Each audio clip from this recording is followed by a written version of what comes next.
game. Oh. But even though they acknowledged the mistake, they said they did not consider rescinding it, to which Draymond told our Mark Spears, quote, wow, bold, privilege.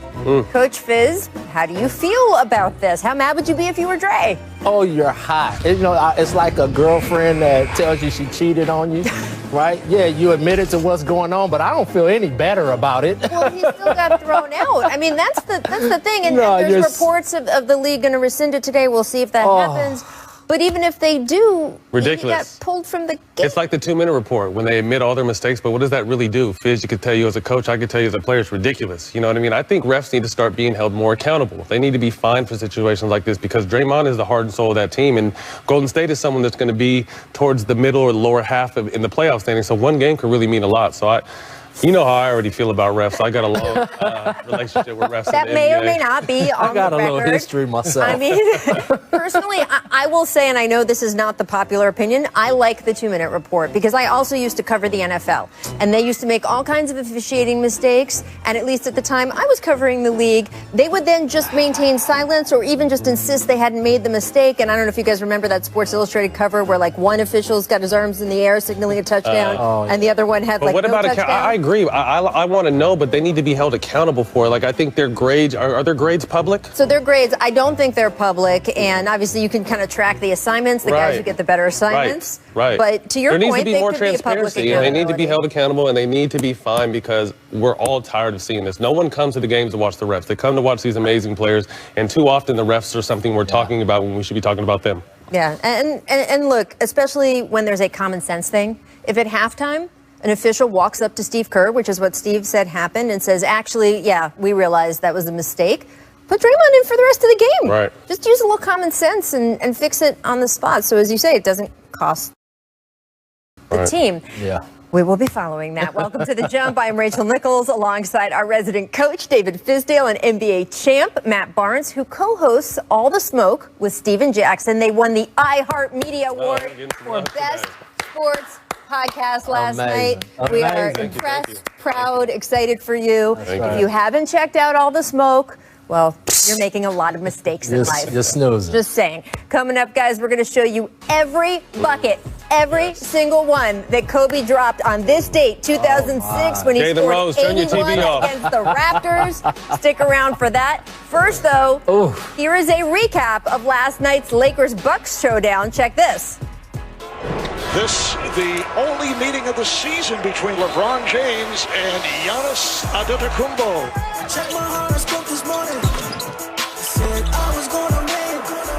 Here's James. He had it deflected. Here's LeBron for three. Giannis basket counts and a foul. I'm a win again. I'm a win. James knocks it down. The Lakers defeat the Bucks in Milwaukee.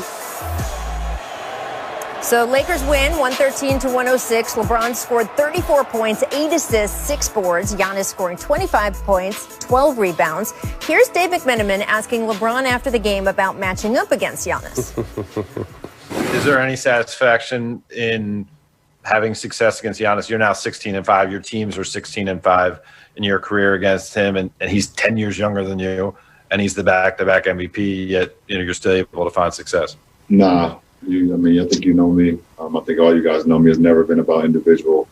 It's all about the team success, and that's all that matters. I can care less about that. I just try to play well and help our team win versus any opponent, and that's what it's all about. So I will say later in that same press conference, one of the other reporters said, right, but you did say when Giannis beat you out for MVP, you were, quote, pissed off. So there has to be something there. I mean, you coached LeBron for a long time in Miami. Yeah. Do you buy him downplaying the rivalry talk? It's not a rivalry. Right. I think there were too loosey-goosey with the word rivalry these days. When we were growing up, a rivalry was Magic and Bird.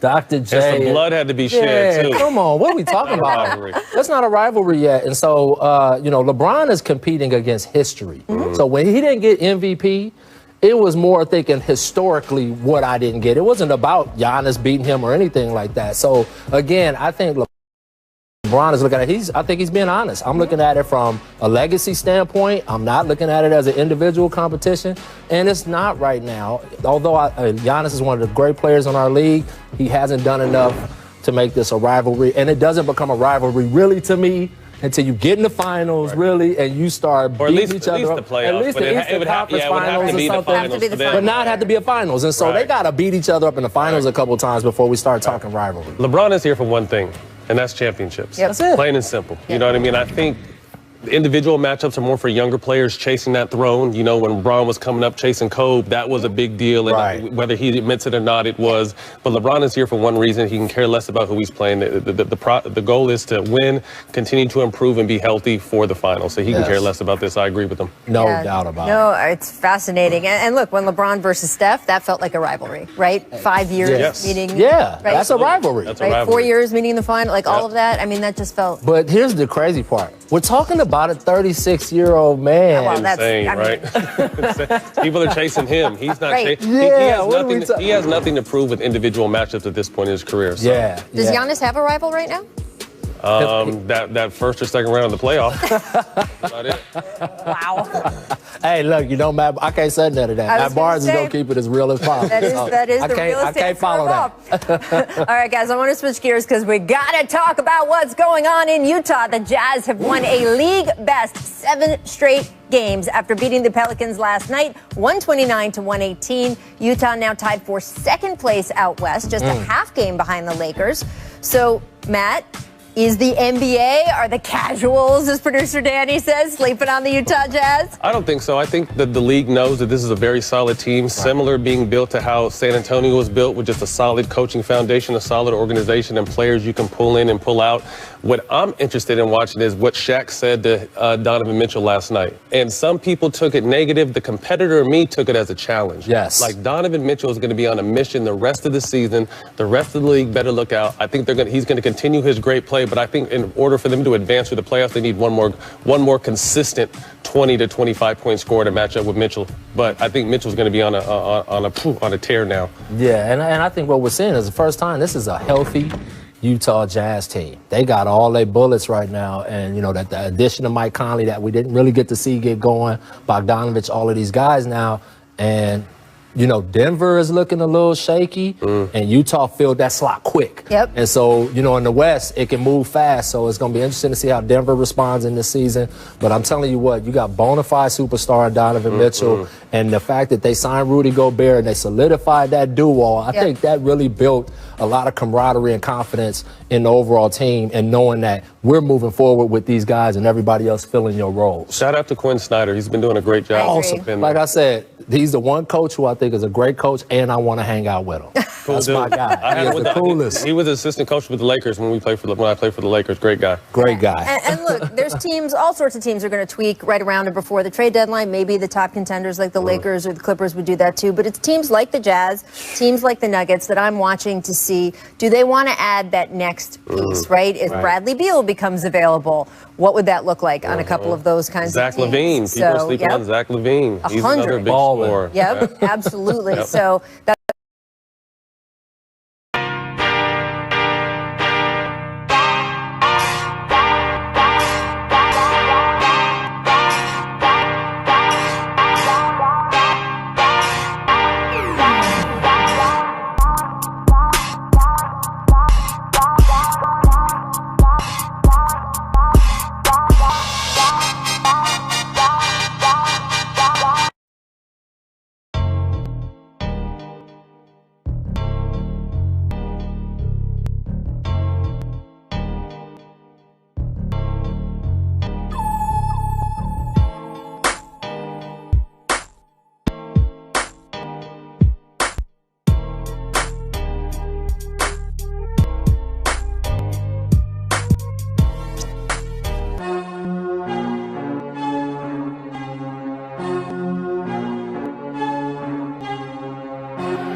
another one to watch, too, as teams are ascending. A team like the Jazz that wins 7 straight, and suddenly the front office starts thinking, all right, we got something that could actually challenge for a title if we just tweak. And there we go.